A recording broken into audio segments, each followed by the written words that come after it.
So manifestation is twofold. I'm having a conversation with my daughter, and I was like, this is too good not to document. What's good, y'all? LoneeAppleton. Couple of minutes, couple of messages. All right, so Michael pisses 40 ounces. We're sitting here waiting to resume the video, but he start like, have y'all seen, good example, that scene in Austin Powers when he comes out of being frozen and he pees and he stops, and then he starts, then he stops? That's how Michael pees. So me and Bailey are over here laughing about it because we're waiting to resume this video, but we gotta wait for Michael, who pisses 40 ounces. Manifestation is twofold, and I was explaining this to Bailey. And I came up with this yesterday. And so faking it till you make it. I came up with this yesterday. Faking it until you make it means you have put in a communication up to your higher self where you want to evolve to the next level. That is the first part of manifestation. The second part is you now have to have action. And those actions aren't necessarily divinely guided. That's you just putting action behind your desire. All right, now we're talking surprise. What's good, y'all? LoneeAppleton. If you have a couple of minutes, I have a couple of messages. My daughter asked me to buy her a new chain, and I told her, man, you remember when I gave you that chain? That was a good surprise. And then she was like, it was good and it was bad. She's asked me not to flip the camera, but we can hear her. Basically, receiving the chain was a good experience in the sense that I got what I wanted. And, you know, my mom knows exactly what I want. And she helped me out and she saw to the end, even though, despite all odds, I thought I wasn't going to get it. But in the meantime, I'm over here thinking, dang, I'm not going to get anything for Christmas, but I understand why. The siblings come first, and, you know. No, it was that I ordered it too late so it would come after Christmas. Yeah? Yeah. And they delivered it to Wall or CVS. Remember? They delivered it to CVS. Oh, yeah. You did. Okay, I don't remember that part. That was kind of... That part was kind of funny.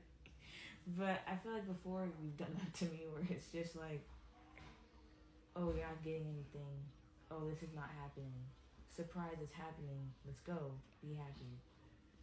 So I was thinking the emotional roller coaster that someone goes through in order to be surprised is like pure effery. Like, real talk, in order to be surprised, you have to typically experience disappointment. And depending on how long you carry that surprise, that person is sitting in that disappointment that long. So to tell someone 3 weeks before whatever the celebratory situation is that they're not getting anything means for 3 weeks they have sat in disappointment. And how does that manifest on the back end? What behaviors come from those disappointments? Now, there's nothing wrong with the I don't say anything on any level surprise. And I surprised Dre with his birthday present to go fly an airplane. We do a lot of freaking flying in this family, you notice that?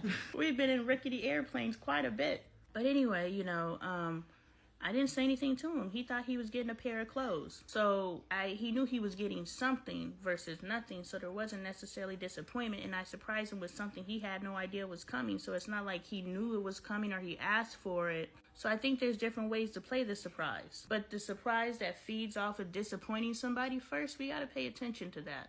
I just think it's more like a parental approach. I think it's spousal as well. Yeah, if you tell me you're not getting me something and then I experience disappointment and then you give it to me and now I'm excited. Bro, I feel like that's a form of manipulation.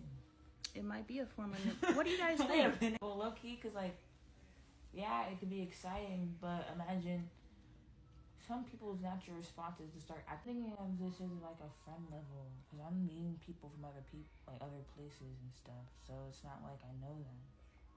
Like, I'm meeting them now, but I don't know where they came from. Agreed. So, I mean, I don't know until something happens. Like, I don't know that these people have these issues until I run into these issues with them. Yeah.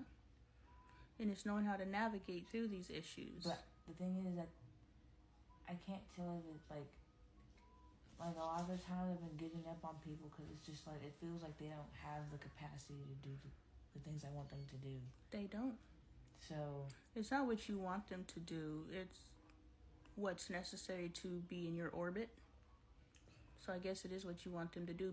But when you say what I want them to do is coming from a space of control and you can't control people. No.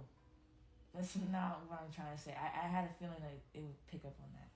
But I mean more like the issues that I was having with the girl I just mentioned. Those are just basic things. Basic etiquette. Yeah. The things I was asking from Pink that one time when that kid didn't say happy birthday to me. So you can't necessarily internalize when people aren't moving the way that you expected to move. Because to your point, everyone isn't coming from the same background as you. And so as you meet all these new people, they all have these different backgrounds. So if somebody doesn't tell you happy birthday, maybe they're Jehovah's Witness and they don't celebrate birthdays. But you're viewing them through your lens where you're just like, you didn't say happy birthday to me. It's over. We are no longer friends. But you ask them and say, hey, we don't have conversations. We automatically jump to conclusions. The thing is that I talk to these people and it's just, my mental health, I can't, I'm sorry, but I can't, but I want to be there for you, but I want to try. First of all, you're not going to find any true friends unless we shift how we raise our children and we fix ourselves first. We must fix ourselves first. Our spouse and us need to work together, and then we can feed into our children because we can't feed something we don't have. The baby epidemic.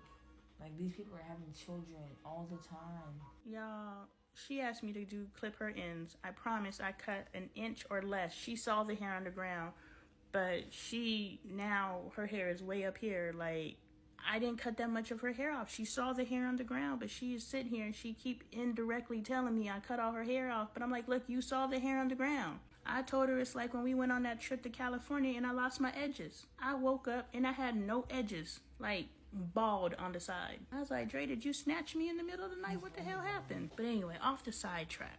First of all, Bailey, the point I was trying to make is you're not going to find any true friendships until you meet evolved people, because the people that we are raising now are messed up and they don't know how to be friends. And it's not until you find your tribe and your space of people, because evolution doesn't have an age, but evolution, unless their parents are raising them to be evolved individuals like I'm raising you, you're not going to meet. How common do you think that is? I feel like it's common. I don't know who you're meeting out there. I know it's like becoming more common. Yeah, but smart parents. But what you're running into and what we've had thus far was spiritual evolution. We haven't evolved on how to be people. Right now, I'm going through a people evolution. Like, this stuff makes sense. Stop talking down to your freaking children and your children will stop becoming people who talk down to other people. Like, this is human. This is a human side. We worked on the spiritual side, and I bet you do. Like you said, Pink Panther knows about crystals and all that stuff because his mom knows about that stuff. Pink Panther knows about chakras and stuff because his mom knows about that stuff. But that's on the spiritual side. People need to evolve on the physical side as well. So you're not going to find friends until you find people who know how to be friends. You need to grow. You need to grow. You need to experience more life. And then you're going to start experiencing more evolved people. And the more we shift how we raise our children, you'll be able to find those evolved people younger. Michael may run into evolved kids who know how to be a friend at the core versus a freaking avatar. You know what I'm saying? Because we're all just walking characters until we find our identity. So that's why you're sitting here, well, this person wasn't a good friend, this person wasn't a good friend. It's because they're just replicating their parents who aren't necessarily giving good examples.